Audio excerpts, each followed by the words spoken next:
Story time audio ബുക്സിലേക്ക് എല്ലാവർക്കും സ്വാഗതം. ജോസി വാകമറ്റം എഴുതിയ നോവൽ കാവൽമാടം തുടരുന്നു. അപ്പനും മകളും തിണ്ണയിൽ വന്നിരുന്നു. ഭൂമിയിൽ ഇരുട്ടിന് കട്ടി കുറഞ്ഞു. അത് ക്രമേണ വെളിച്ചത്തിൽ അലിഞ്ഞു തുടങ്ങി. നേരം പരവരാ വെളുത്തു. വീടുകളിൽ നിന്ന് കോഴി കൂവി. കാവൽമാടങ്ങളിൽ പന്തങ്ങൾ അണഞ്ഞു. 5 കണ്ടം മഞ്ഞിൽ പുതഞ്ഞ് തണുത്തു കുളിർന്നു കിടന്നു. വെട്ടം വീണയുടൻ സീന കുഞ്ഞാപ്പൂവിൻ്റെ വീട്ടിലേക്ക് ഓടി. അവിടെ ആരും ഉണർന്നിട്ടില്ല. അവൾ വാതിലിൽ മുട്ടി വിളിച്ചു. വാതിൽ തുറന്ന് കുഞ്ഞാപ്പൂ ഇറങ്ങി വന്നു. ആ സീനയോ? എന്താ രാവിലെ? ചേട്ടാ, റോബിച്ചായനെ കാണുന്നില്ല. ഇന്നലെ പോയിട്ട് ഇതുവരെ തിരിച്ചു വന്നില്ല. കുഞ്ഞാപ്പൂ വേഗം മുഖം കഴുകി വേഷം മാറി ഇറങ്ങി.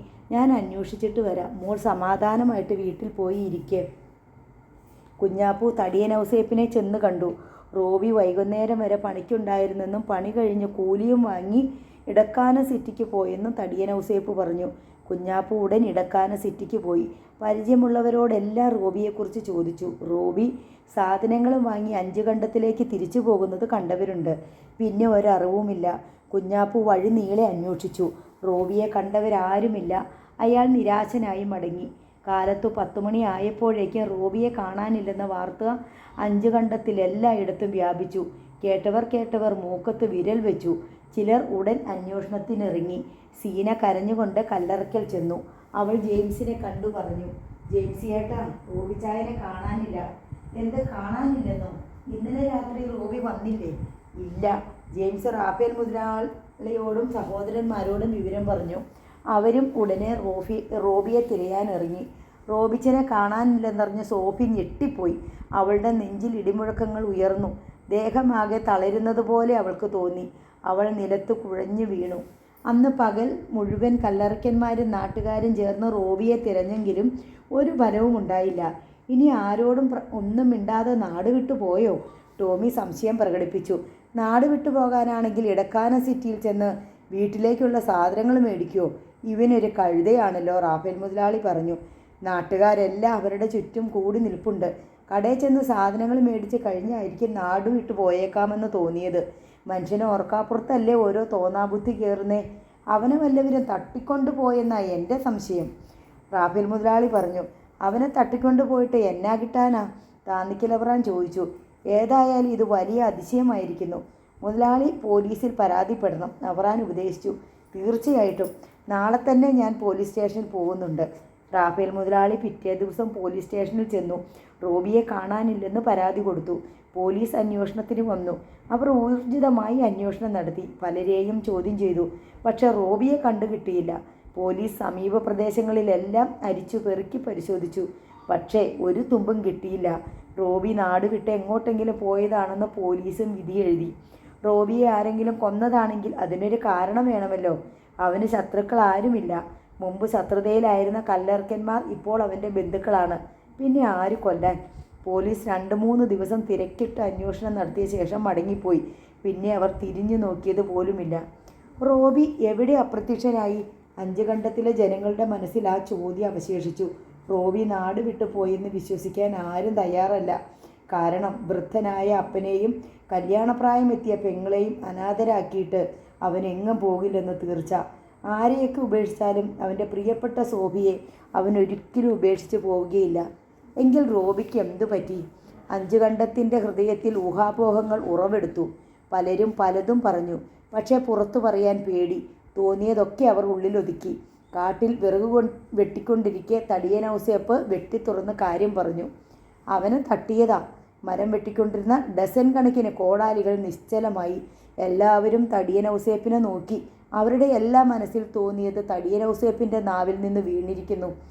ആര് തട്ടിയെന്നാ കൊച്ചുമത്തായി ചോദിച്ചു. റാഫേലും മക്കളും. അല്ലാതാര്? റാഫേൽ മുതലാളിയുടെ മകളെ റോബിക്ക് കല്യാണം ഉറപ്പിച്ചിരിക്കുമല്ലായിരുന്നോ? മാത്രമല്ല റോബിയുടെ പെങ്ങളെ ജെയിംസും കെട്ടാനിരിക്കുകയും.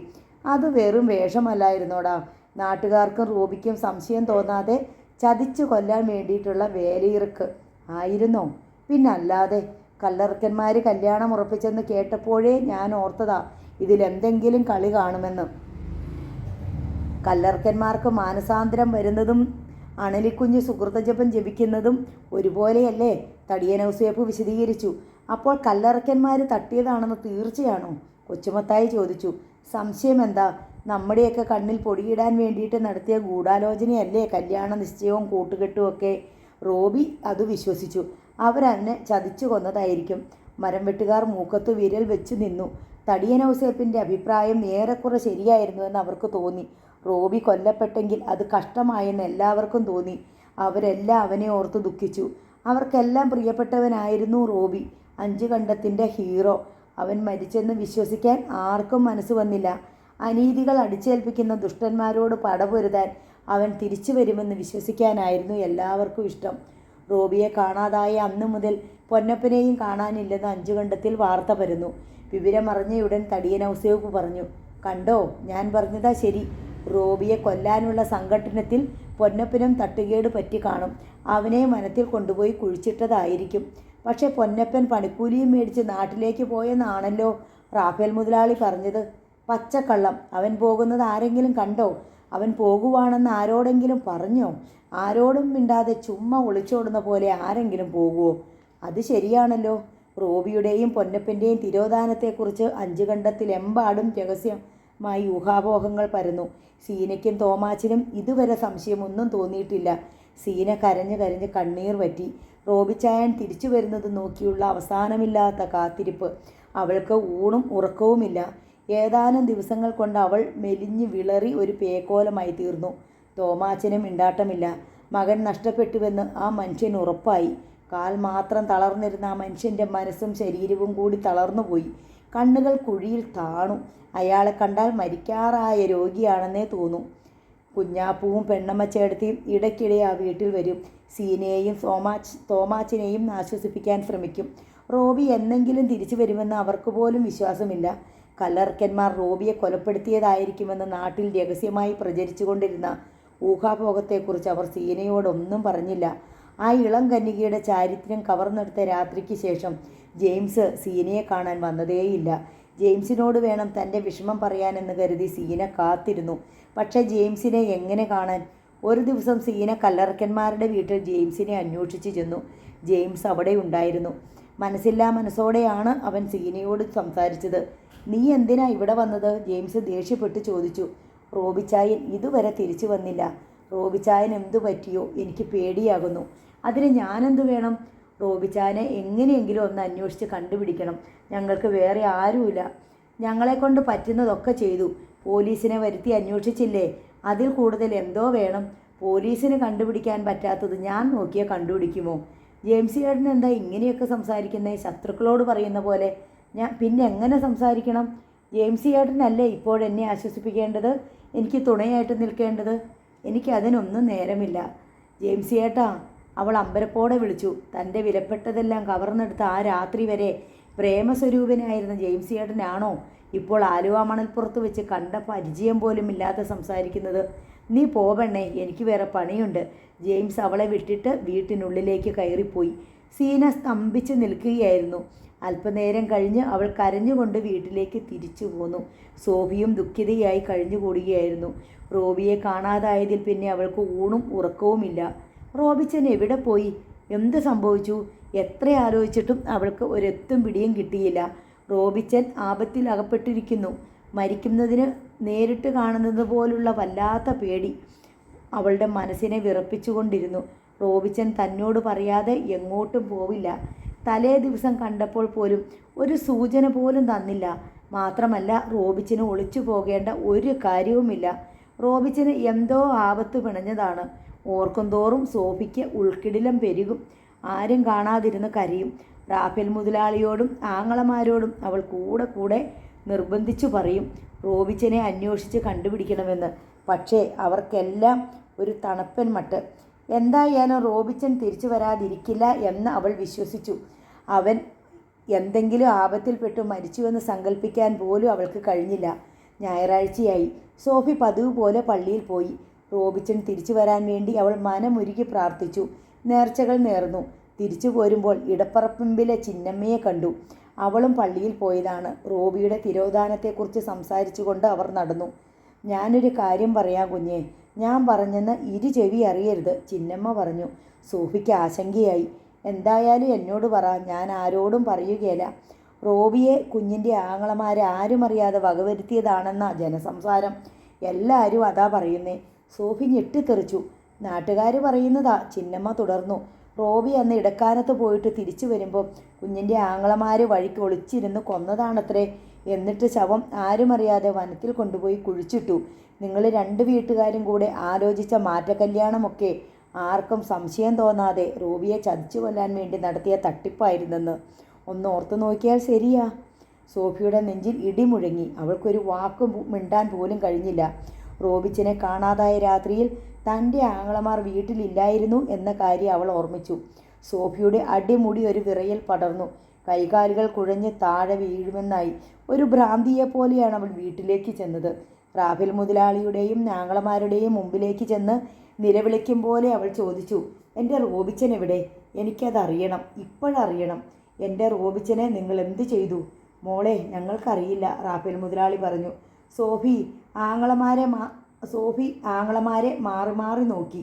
തീവാറുന്ന നോട്ടം. എൻ്റെ റോബിച്ചനെ നിങ്ങൾ എന്ത് ചെയ്തെന്ന് പറ, എനിക്കറിയണം. ഞങ്ങളാരും കണ്ടില്ല. നിങ്ങൾ കൊന്നതല്ലേ? വനത്തിൽ കൊണ്ടുപോയി കുഴിച്ചിട്ടില്ലേ? ഇല്ലേ? ജോണിക്കുട്ടിയുടെയും ജെയിംസിൻ്റെയും ടോമിയുടെയും മുഖം വിളറി. റാഫേൽ മുതലാളി പെട്ടെന്ന് അവളുടെ മുമ്പിൽ വന്നു. നീ എന്താടീ പറയുന്നത്? ഇവരവനെ കൊന്നെന്നോ? നിനക്ക് ഭ്രാന്ത് പിടിച്ചോ? കൊന്നു. എല്ലാവരും കൂടെ എൻ്റെ റോബിച്ചനെ കൊന്നു. കൊന്നതാ. അവൾ സമനില വിട്ട് അലറി. വേണ്ടാതീനം പറയരുത്, കേറിപ്പോടി മുറിയിൽ, ജോണിക്കുട്ടി ശാസിച്ചു. കൊന്നതാ, നിങ്ങൾ ചതിച്ചു കൊന്നതാ. അയ്യോ, എൻ്റെ റോബിച്ചനെ കൊന്നേ. സോഫി നെഞ്ചു പൊട്ടും വിധം അലറിക്കരഞ്ഞു. ഞാൻ എല്ലാവരോടും പറയും, ദുഷ്ടന്മാർ കൊന്നതാ. അമ്മേ, എൻ്റെ റോബിച്ചനെ കൊന്നല്ലോ, എൻ്റെ ദൈവമേ. അവൾ ഭ്രാന്തിയെപ്പോലെ വിളിച്ചു പറഞ്ഞുകൊണ്ട് മുറ്റത്തേക്ക് പാഞ്ഞു. കുഴപ്പമായല്ലോ, അവളെ പിടിച്ചകത്തിട്, റാഫേൽ മുതലാളി കൽപ്പിച്ചു. ആൺമക്കൾ മൂന്നും ചേർന്ന് സോഫിയെ പിടിച്ചു വലിച്ച് മുറിക്കുള്ളിലാക്കി. അവൾ ഉറക്കെ അലറുകയും കുതറുകയും ചെയ്തുകൊണ്ടിരുന്നു. ആങ്ങളമാർ അവളുടെ മുറിയുടെ ജനാലകളും വാതിലും അടച്ചു പൂട്ടി. സോഫി അതിനകത്ത് കിടന്ന് അലറിക്കരഞ്ഞു. എന്താടാ ചെയ്യുന്നേ? അവൾ എങ്ങനെയോ വിവരമറിഞ്ഞല്ലോ, റാഫേൽ മുതലാളി വേവലാതിയോടെ പറഞ്ഞു. അപ്പോൾ നാട്ടുകാർക്ക് നമ്മളെ സംശയമുണ്ട്, ടോമി പരിഭ്രമിച്ചു. നാട്ടുകാരോട് പോകാൻ പറ, അവളിനി ചത്തുകളയുമോന്നാ എൻ്റെ പേടി. ഒരാൾ കാവലിരുന്നാൽ മതി, ജെയിംസ് നിർദ്ദേശിച്ചു. പകൽ മുഴുവൻ സോഫി നിലവിളിച്ചുകൊണ്ടിരുന്നു. രാത്രിയിൽ അതടങ്ങി. മുറിയിൽ നിശബ്ദത വ്യാപിച്ചു. പിന്നെ തനിയെ പിറുപിറുക്കുന്ന ശബ്ദം കേട്ടു തുടങ്ങി. കുറേ കഴിഞ്ഞ് ഉച്ചത്തിൽ പുലമ്പുന്നതും കേൾക്കായി. പെട്ടെന്നത് നിലച്ചു. നിമിഷങ്ങൾക്കകം മുറിക്കുള്ളിൽ നിന്ന് ഭ്രാന്തമായ ഒരു പൊട്ടിച്ചിരി ഉയർന്നു. അതൊരു പൊട്ടിക്കരച്ചിലായി മാറി. ജെയിംസ് ജനാലപ്പഴുതിലൂടെ നോക്കി. സോഫി മുടിയഴിച്ചിട്ട് വസ്ത്രങ്ങൾ ചന്നം ഭിന്നം കീറിയ നിലയിൽ ഭയാനകമായി അട്ടഹസിച്ചുകൊണ്ട് മുറിയിലെല്ലാം പാഞ്ഞു നടന്നു. സാമാനങ്ങൾ തല്ലി തകർത്തു. ജെയിംസ് ഓടി വന്ന റാഫേൽ മുതലാളിയോട് പറഞ്ഞു, അവൾക്ക് ഭ്രാന്ത് പിടിച്ചെന്ന് തോന്നുന്നു. ഉടൻ റാഫേൽ മുതലാളിയും ജോണിക്കുട്ടിയും ടോമിയും വന്ന് നോക്കി. സോഫിക്ക് ചിത്തഭ്രമം പിടിപെട്ട് കഴിഞ്ഞിരുന്നു. അക്രമാസക്തിയായ അവൾ മുറിയുടെ ജനാല ചില്ലുകളെല്ലാം തല്ലി തകർത്തു. മുറിയിലെ മിക്ക സാധനങ്ങളും നശിപ്പിച്ചു. ചിലപ്പോൾ ഒന്നും മിണ്ടാതെ ജനാലയിലൂടെ റാണി സിറ്റിയിലേക്ക് തുറിച്ചു നോക്കി നിശ്ചലയായി നിൽക്കും. പൊടുന്നനെ തുള്ളി ഉറഞ്ഞ് പൊട്ടിച്ചിരിക്കും. കല്ലറയ്ക്കലെ സോഫിക്ക് ഭ്രാന്താണെന്ന വാർത്ത 5 കണ്ടം മുഴുവൻ വ്യാപിച്ചു. റാണി സിറ്റിയിൽ നിന്നാൽ അവളുടെ ഭ്രാന്ത് പിടിച്ച അട്ടഹാസവും ചിരിയും അലർച്ചയും കേൾക്കാമായിരുന്നു. സംഗതി സത്യമാണോ എന്നറിയാൻ റാണി സിറ്റിയിൽ ആളുകൂടി. സോഫി ഭ്രാന്തിയായി തീർന്നെന്ന വിവരം നാട്ടുകാരെല്ലാം അറിഞ്ഞെന്ന് കണ്ടപ്പോൾ റാഫേൽ മുതലാളിക്ക് ആകെ മാനക്കേടായി. അയാൾ ആൺമക്കളെ വിളിച്ച് പ്രശ്നം ചർച്ച ചെയ്തു. എന്താടാ ഇതിനൊരു പരിഹാരം? ഇവിടെ വല്ല ഭ്രാന്താശുപത്രിയിലും കൊണ്ടുപോയി ചികിത്സിക്കാതെ രക്ഷയില്ല. കുടുംബത്തിന് പേരുദോഷമായല്ലോ. ഭ്രാന്താശുപത്രിയിൽ കൊണ്ടുപോയാൽ ഭ്രാന്ത് ഭേദമാക്കാം, പക്ഷേ അവളുടെ ഭാവി പോയി. ഭാവി എങ്ങനെയാ പോകുന്നത്? ടോമി ചോദിച്ചു.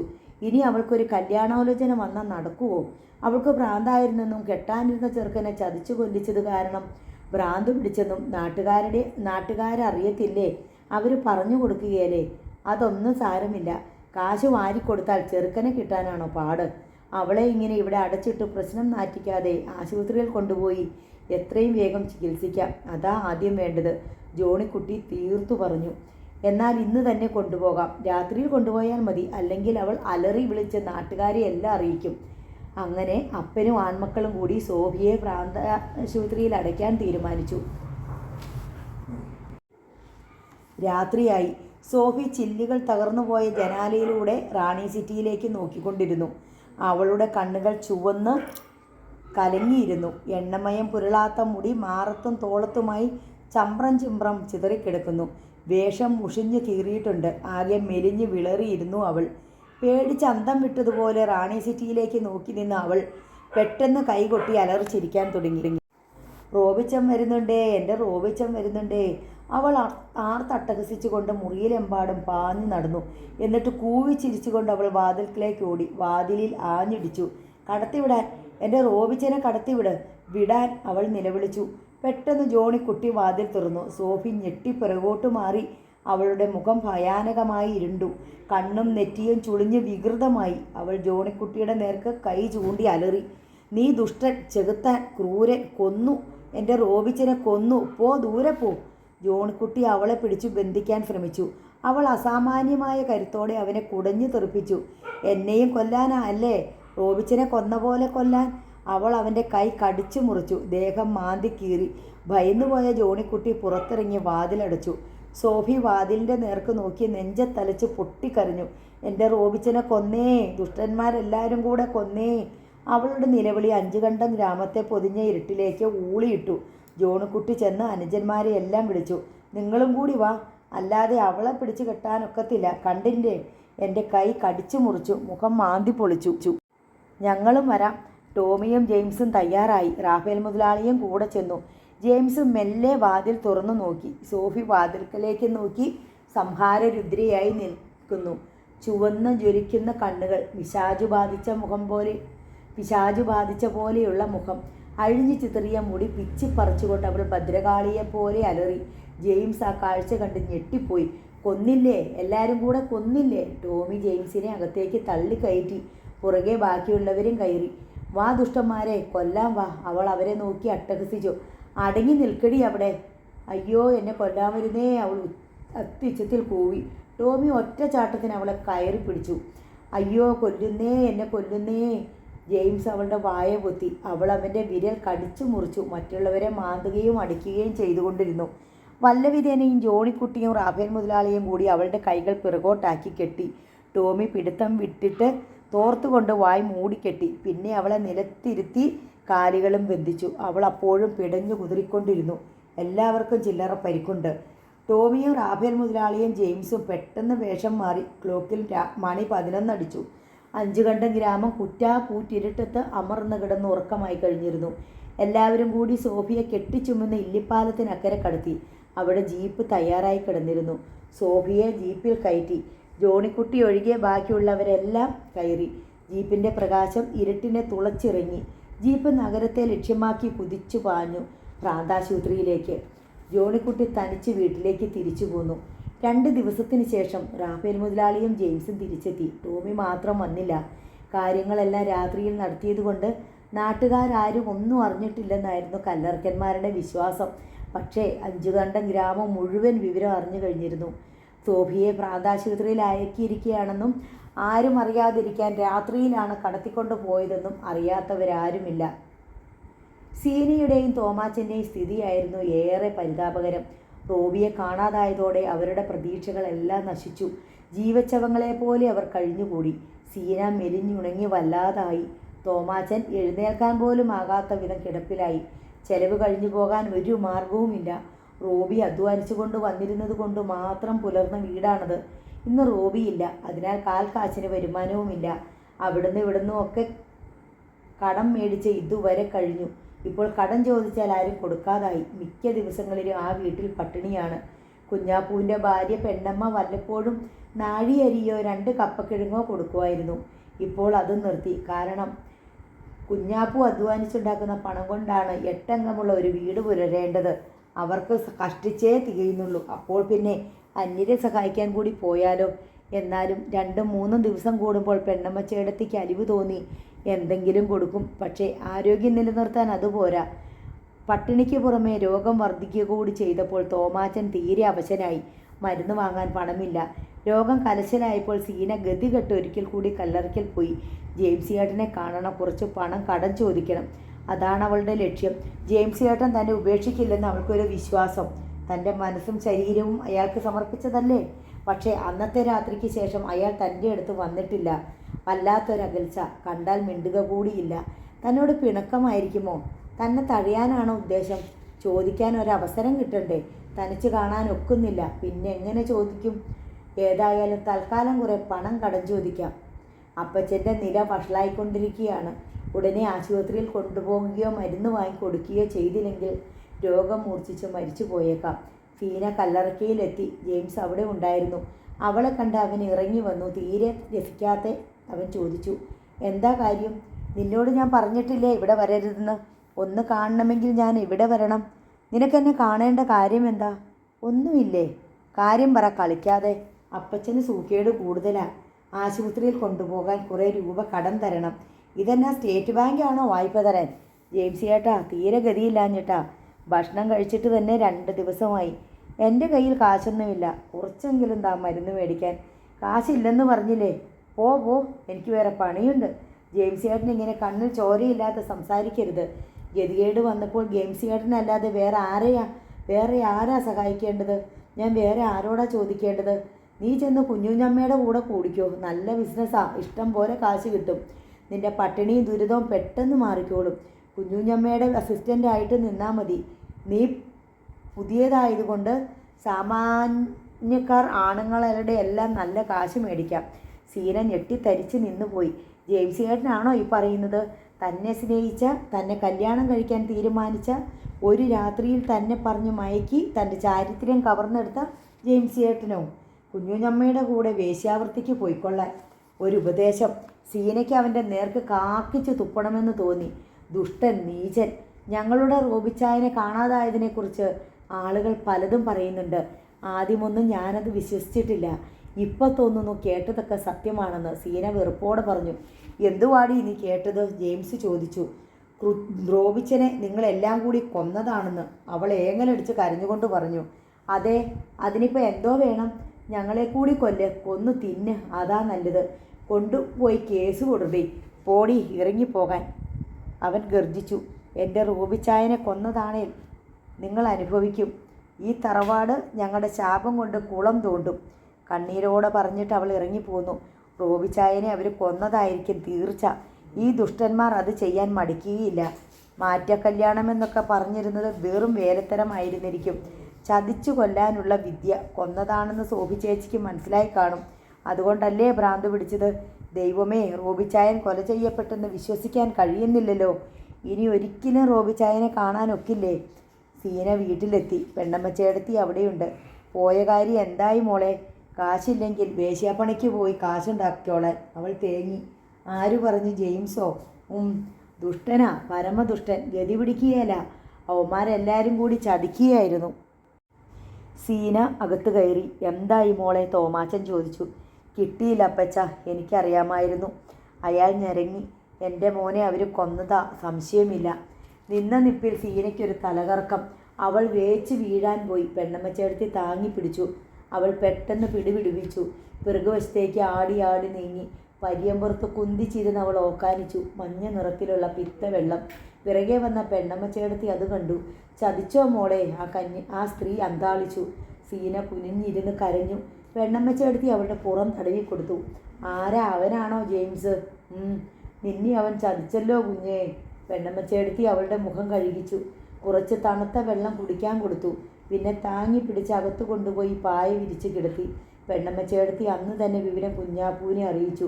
കുഞ്ഞാപ്പൂ സൗകര്യം കിട്ടിയപ്പോൾ തോമാച്ചനോട് പറഞ്ഞു. പറയരുതെന്നാ വിചാരിച്ചേ, പക്ഷേ അറിഞ്ഞ സ്ഥിതിക്ക് പറയാതിരിക്കുന്നത് ശരിയല്ല. ആകെ തകർന്നിരിക്കുന്ന അവസ്ഥയിൽ പറയാനും വിഷമം. ഇവിടുത്തെ സീന ഗർഭിണിയാ. ആ കല്ലറയ്ക്കലെ ജെയിംസാ. എന്താ ചെയ്യുന്നേ? അവൻ തിരിഞ്ഞു നോക്കുകയില്ല, തള്ളിപ്പറയുകയും ചെയ്യും.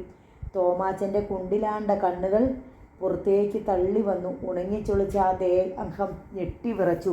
പിന്നെ കണ്ണുകൾ കുഴിയിലേക്ക് പിൻവലിഞ്ഞു. തളർന്ന ഒരു മൂളൽ, അത്രമാത്രം. പിന്നെ അയാൾ ഒരക്ഷരം ഉരിയാടിയില്ല. മരണാസന്നനായ ആ രോഗിയുടെ ദീനന്മായ മുഖത്തേക്ക് അല്പനേരം ദയോടെ നോക്കിയിരുന്നിട്ട് കുഞ്ഞാപ്പു ഇറങ്ങിപ്പോയി. അന്ന് രാത്രിയിൽ തോമാച്ചൻ്റെ അവസ്ഥ അങ്ങേയറ്റം വഷളായി.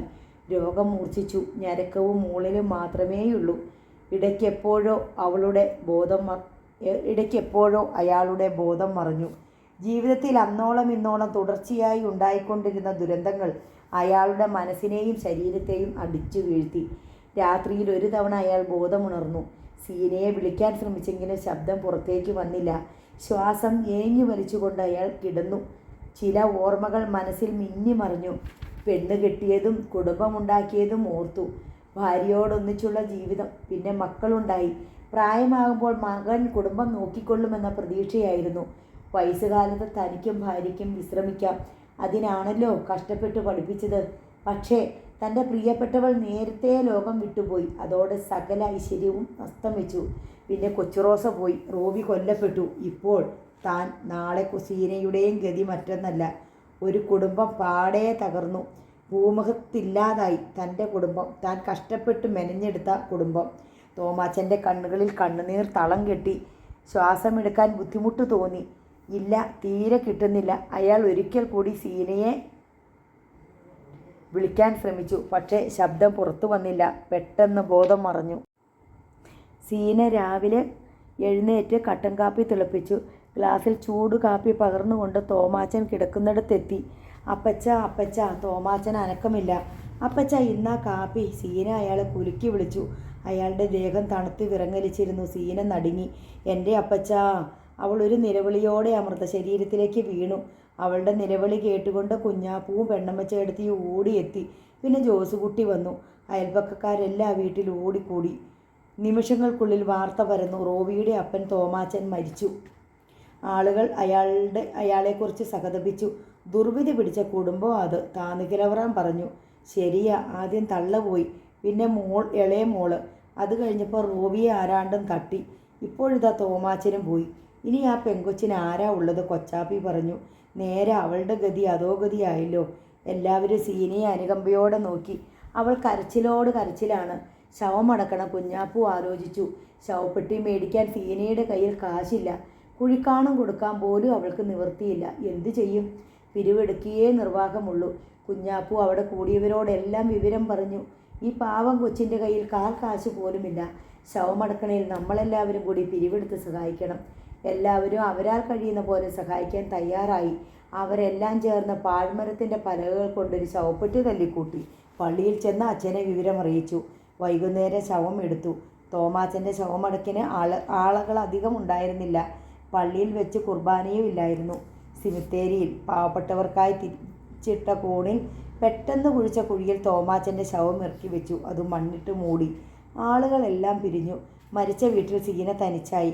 മുറിക്കുള്ളിൽ കിടന്ന് കരഞ്ഞുകൊണ്ടിരുന്ന സീനയെ സന്ധ്യയ്ക്ക് പെണ്ണമ്മച്ചേടത്തി അവരുടെ വീട്ടിലേക്ക് കൂട്ടിക്കൊണ്ടുവന്നു. 2-3 ദിവസത്തേക്ക് അവിടെയായിരുന്നു സീനയുടെ താമസം. പിന്നെ അവൾ സ്വന്തം വീട്ടിലേക്ക് പോന്നു. അവളുടെ കണ്ണീരപ്പോഴും തോർന്നിരുന്നില്ല. ദുർഭൂതങ്ങളുടെ വാസസ്ഥലമാണ് തൻ്റെ വീടെന്ന് സീനയ്ക്ക് തോന്നി. എന്നിട്ടും അവിടെ തനിച്ച് കഴിയാൻ അവൾക്ക് പേടി തോന്നിയില്ല. 4-5 പേർ സന്തോഷമായി കഴിഞ്ഞ കുടുംബമായിരുന്നു. അത് തകർന്നുപോയി. ഓരോരുത്തർ ഓരോ വിധത്തിൽ മരിച്ചു. ഇനി താൻ മാത്രം ശേഷിക്കുന്നു. രാത്രിയിൽ തനിച്ച് കിടക്കവേ സീന ഓർത്തു. അവളുടെ കണ്ണുകൾ നിറഞ്ഞു തൂവി. താൻ എങ്ങനെ ജീവിക്കും? ഗർഭിണിയായ തനിക്ക് കൂലിപ്പണി ചെയ്യാൻ ത്രാണിയില്ല. കയ്യിൽ ഒരൊറ്റ രൂപ പോലുമില്ല. എന്ന് മാത്രമല്ല, അയൽപ്പക്കക്കാരോടെല്ലാം കടം വാങ്ങിയത് തിരിച്ചു കൊടുക്കാനുമുണ്ട്. നാളെ മുതൽ എങ്ങനെ കഴിയും? ഉണ്ണാതെയും ഉടുക്കാതെയും ജീവിക്കാനൊക്കില്ല. അല്ലെങ്കിൽ എന്തിന് ജീവിക്കണം? അതുകൊണ്ട് എന്ത് നേട്ടം? തന്തയില്ലാത്ത ഒരു കുഞ്ഞിനെ പ്രസവിക്കാം, അത്ര തന്നെ. ഗർഭിണിയായ തനിക്ക് തനിച്ച് ജീവിക്കുവാൻ കൊള്ളുന്ന ലോകമല്ല ഇത്. അപവാദങ്ങൾ വേട്ടയാടും. ആക്ഷേപശരങ്ങൾ തൻ്റെ മേൽ തുളച്ചു കയറും. എല്ലാവരുടെയും നിന്ദയും പുച്ഛവും വെറുപ്പും അനുഭവിക്കേണ്ടി വരും. അതിൽ നിന്നെല്ലാം മോചനം മരണമാണ്. തൻ്റെ കുടുംബത്തിലെ എല്ലാവരും മരിച്ചു. താനായിട്ട് മാത്രം എന്തിന് ജീവിച്ചിരിക്കണം? സീന എഴുന്നേറ്റു. അവൾ മുറ്റത്ത് തപ്പിത്തടഞ്ഞ് ചെന്ന് കിണറിന് ഉപയോഗിച്ചിരുന്ന കയർ അഴിച്ചെടുത്തു. അതുമായി വീട്ടിലെത്തി. തിണ്ണയിൽ സ്റ്റൂൾ എടുത്തിട്ട ശേഷം അതിൽ കയറി നിന്ന് പുരയുടെ ഉത്തരത്തിൽ കയർ കെട്ടി കുടുക്കും കെട്ടിയുണ്ടാക്കി. അതും കഴുത്തിലിട്ടുകൊണ്ട് സ്റ്റൂളിന്മേൽ നിന്നു. മരിച്ചുപോയ അമ്മച്ചിയെയും അപ്പച്ചനെയും റോബിച്ചായനെയും കൊച്ചുറോസയെയും അവൾ ഓർത്തു. താനും മരിക്കുകയാണല്ലോ എന്നോർത്തപ്പോൾ സങ്കടം അണപൊട്ടി ഒഴുകി. അവൾ ഏങ്ങലടിച്ചു കരഞ്ഞു. ആത്മഹത്യ പാപമാണെന്ന് അവൾക്കറിയാം.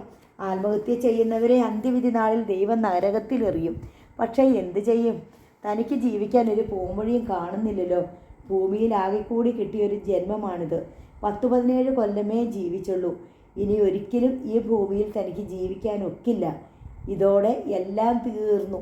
അതോർക്കുമ്പോൾ നെഞ്ചു പൊട്ടുന്നത് പോലെ. കൂടുതൽ ചിന്തിച്ചാൽ മരിക്കാനുള്ള ധൈര്യം നഷ്ടപ്പെടും. ഉടനെ മരിക്കുക തന്നെ. അവൾ സ്റ്റൂൾ കാൽകൊണ്ടൊന്ന് തട്ടിമറിച്ചാൽ മതി. പെട്ടെന്ന് മുറ്റത്തൊരു ടോർച്ച് മിന്നി. സീന ഞെട്ടിപ്പോയി. സീന ഉറങ്ങിയോ? കുഞ്ഞാപ്പൂവിൻ്റെ സ്വരം അവൾ തിരിച്ചറിഞ്ഞു. അവൾ പെട്ടെന്ന് കഴുത്തിൽ നിന്നും കുടുക്ക് ഊരാൻ ശ്രമിച്ചു.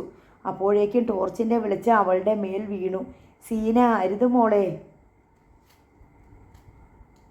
കുഞ്ഞാപ്പൂവിൻ്റെ നിലവിളി.